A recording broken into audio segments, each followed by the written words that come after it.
Olá, queridos! Para aqueles que ainda não me conhecem, meu nome é Larissa Terra, sou professora de língua portuguesa. A partir deste vídeo, nós vamos começar uma série de vídeos que vai analisar como é a abordagem da língua portuguesa no vestibular da FUVEST. Os alunos, estudantes, candidatos de São Paulo já estão habituados a entrar na USP pela FUVEST, mas a maioria dos meus alunos é de Brasília e aqui, desde sempre, a gente se prepara para entrar na UNB pelo CESP. A USP está para São Paulo, assim como a UNB está para Brasília. E a FUVEST está para a USP, assim como o CESP está para a UNB. Para começar, o vestibular da FUVEST é dividido em duas fases. A primeira fase é composta de 90 questões objetivas. São questões de múltipla escolha, que têm 5 alternativas cada.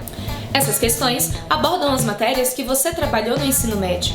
Ou seja, português, matemática, química, física, biologia, história, geografia, etc. Lembrando que essas questões podem ser interdisciplinares. Na segunda fase, você terá 3 dias de prova, e serão 3 dias de provas discursivas. No primeiro dia, você fará a redação, a tão temida redação, e a prova de língua portuguesa. Serão 10 questões discursivas que irão abordar gramática, literatura e interpretação de texto. No segundo dia, a prova irá apresentar 16 questões, que vão abordar geografia, história, matemática, física, química, biologia e inglês. Fora português, que pode cair no segundo dia de forma interdisciplinar. A prova do terceiro dia apresentará 12 questões, de 2 ou 3 matérias, dependendo da carreira que você escolheu. Pensando em ajudar vocês, eu estudei a fundo o estilo de prova da FUVEST e nós vamos agora falar sobre os 10 tópicos de língua portuguesa que mais são cobrados na prova. Os 10 tópicos mais cobrados em interpretação de texto e gramática são: número 1.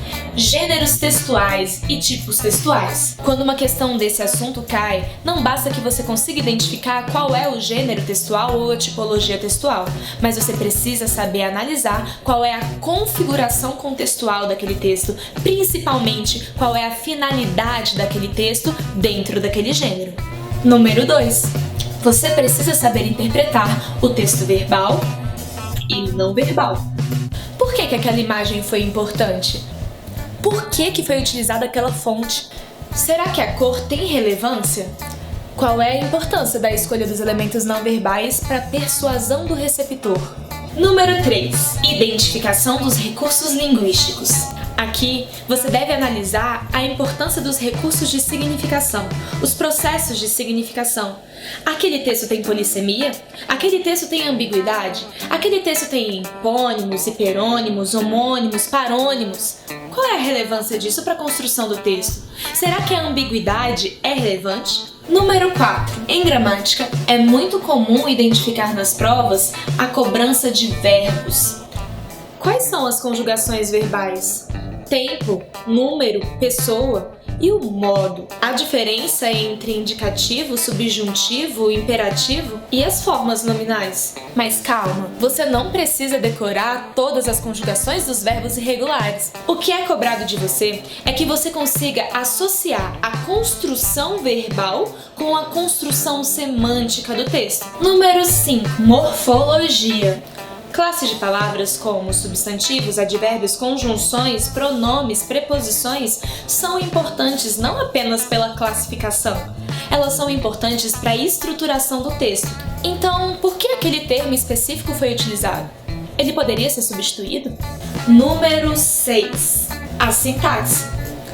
Sintaxe tanto do período simples quanto do período composto. Mas não se engane, a prova da FUVEST não cobra que você saiba simplesmente que aquele termo é um sujeito determinado, simples, agente, que aquilo ali é um adjunto nominal e não um complemento. Na verdade, o que eles querem de você é que você consiga identificar a função daquele termo para a construção de sentido do texto. Ou, será que ao utilizar uma outra concordância de uma forma não tão normativa, aquilo traz para mim informações de quem é o meu emissor? O que nos leva ao tópico número 7, variação linguística. Variação linguística sempre cai nas provas de vestibular. É importante identificar o porquê que aquele falante está se expressando daquela forma. Qual é a lógica linguística? Seria uma questão diacrônica, diatópica, diastrática, diafásica? A variação traz muitas informações sobre o enunciador ou sobre o contexto de fala. Você precisa saber identificar isso. Número 8. Vocabulário. Você não precisa ser um dicionário ambulante. Na verdade, quando as questões de vocabulário são cobradas na prova da FUVEST, elas trazem em si uma lógica linguística. Se você é um bom leitor, você consegue facilmente fazer isso. Se você não é, nem tudo está perdido. Se você tem alguns conhecimentos gramaticais, como a relação de prefixos e sufixos, você também consegue fazer a maioria das questões. O que nos leva ao tópico número 9, estrutura e formação de palavras. Você, como candidato, precisa saber quais são os elementos mórficos principais e qual é a lógica semântica na utilização desses elementos. Nesse sentido, a gente consegue identificar alguns neologismos que são utilizados de uma forma metafórica, o que nos leva ao tópico número 10. Eu sei que muitos alunos não gostam muito desse último tópico, mas não se preocupe, juntos nós vamos superá-lo. O último tópico é figuras de linguagem. As figuras são responsáveis pela construção de sentido do texto. Vocês precisam saber sobre todas as figuras, mas as que mais são cobradas são metáfora, metonímia, antítese, eufemismo e ironia. Se você acompanhou todos os tópicos até aqui, percebeu que as matérias de interpretação de texto e gramática são extremamente interligadas. Em literatura, são cobradas as obras obrigatórias, das quais nós vamos falar no decorrer dos vídeos. Fora isso, também são cobradas as comparações entre uma obra e outra ou entre um estilo literário e outro, dependendo da escola literária em que está inserido. Se em algum momento você ficou um pouco perdido sobre algum dos tópicos que nós falamos hoje, não se preocupe. Nos próximos vídeos vamos abordar cada um deles separadamente. Até lá!